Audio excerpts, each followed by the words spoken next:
Hi, this is Angelie Geraldoy Campo. So today I'm gonna be giving you a video presentation of 10 ways to use social media more responsibly. Now, being aware of your usage, engagement, and time in social media can be very beneficial to your life. Now, first is that social media plays an important role in our daily lives and is surely here to stay. But you don't need to be consumed by the medium.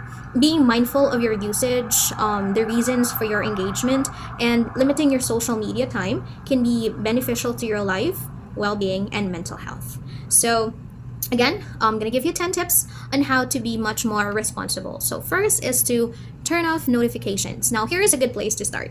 Turn off all notifications on your social media accounts. So, many of us have, what we call FOMO, FOMO. It's fear of missing out. Notifications keeps us in a constant information to loop.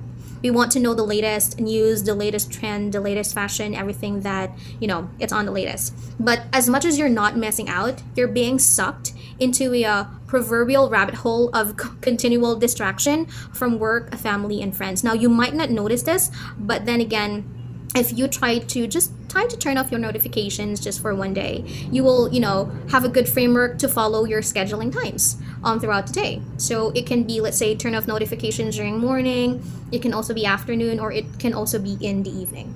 Now, this helps so you're not attached to your smartphone all day and you can have good quality time with your family. Second is you have to watch your time. When you're on social media, it's easy to get carried away, right? Now, scrolling through feeds and bouncing from TikTok to Instagram to Facebook Messenger, well, at the end of the day, you may feel as though you've accomplished nothing of real significance, just, scrolling through your news feed. Researchers have recently identified a sweet spot when it comes to the amount of time you spend on social media. Now, it actually suggests that keeping usage down to at least 30 minutes a day can lead to a better health outcomes. It can reduce loneliness and it can also lower depression. So, try to just, set limits on how much you spend time on your social media. And next, third is you have to follow with a purpose. As you're scrolling through social media, do you ever ask yourself, why am I following this person and what is the purpose of it? A lot of people right now follow vloggers, bloggers, or social media influencers. It doesn't give much of a good influence to you or to the society. Now, if you haven't already, maybe now it's a good time to be intentional about who you follow. Ask yourself these questions, and if you can't, find a good reason to be following that account. Now, simply unfollow them. I mean, if it doesn't give you a benefit or an advantage, well, I don't see the reason why you have to follow them, right? Another good way to curate your feed is to stop following accounts or people who bring negativity, jealousy, or comparison to their posts or tweets.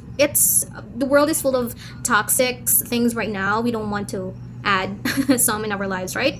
Now, it's important to follow people who add positivity, inspiration, creativity, joy, and hope to the world. Now, it's also important to be aware that what we see in our social media feeds is determined by algorithms that predict what you want to see based on your interests. Now, if you actually notice, like when you search something, like say if you search something on the marketplace or something like that, when you watch the video, all you can see is based on what you have searched. So make sure to diversify your digital worldview by following and engaging with people online from different backgrounds, cultures, and beliefs than you. Next is stop mindless scrolling. Scrolling social media is like slot machine of stimulation. Even if your feeds are curated effectively, you can still find yourself mindlessly scrolling for hours on end. It's easy to get stuck in this spiral of procrastination. Comparing yourself to every account that seems to have more followers, like why does he or she have more followers than I? And then my pictures, my videos are better than him or her. Now, to have more followers, you need to have cooler photos and more interesting lives. I think it's stop the scrolling.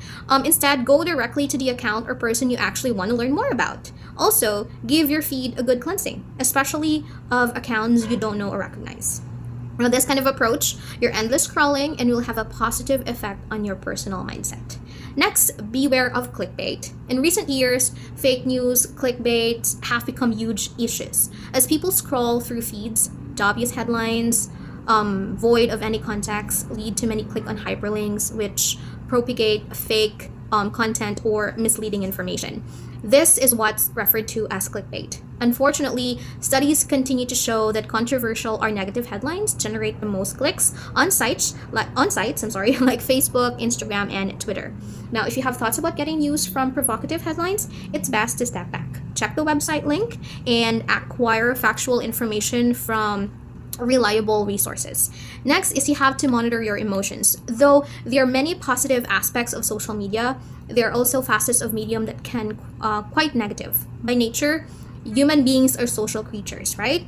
We look to companionship and understanding of others to thrive in life. Now, the simple truth is that nobody is perfect. From an emotional standpoint, taking breaks from social media is a healthy strategy. It's actually called a digital detox. I actually did that way before, and trust me, you can actually see the difference. If it gives you negativity, a digital detox can provide time for introspection, renewal, and help create a new mindset that encourages other useful activities. Next, likes do not plus self-worth. It is important to try to detach yourself from the outcome of your posts or tweets.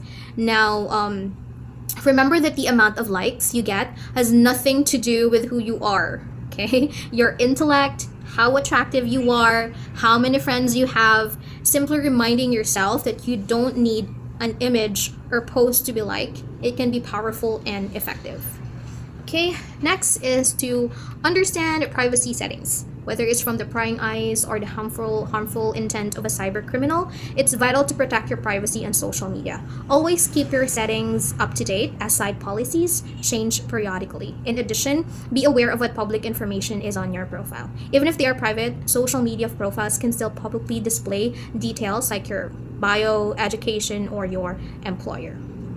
Okay, down to our 9 tips. So you have to build a positive digital reputation. Now, before you post anything on social media, be mindful of what you're about to share with the world. Friends, family, potential employers can all view your social presence. Your poor decisions like posting negative content or controversial photos can stick with a person for a long time. Once you post something on social media, it lives forever. Now, so think twice before you post any negative comments. Words have tremendous power. So a good rule to follow is to keep your posts positive, honest, relevant, uplifting, and most importantly, informative. Okay, last is you have to give your phone a rest at night. Do you have trouble falling asleep lately? Well, if so, your phone may be what's causing you to toss and turn at night. When it's time to turn off the lights for bedtime, the last thing our brain needs is more information.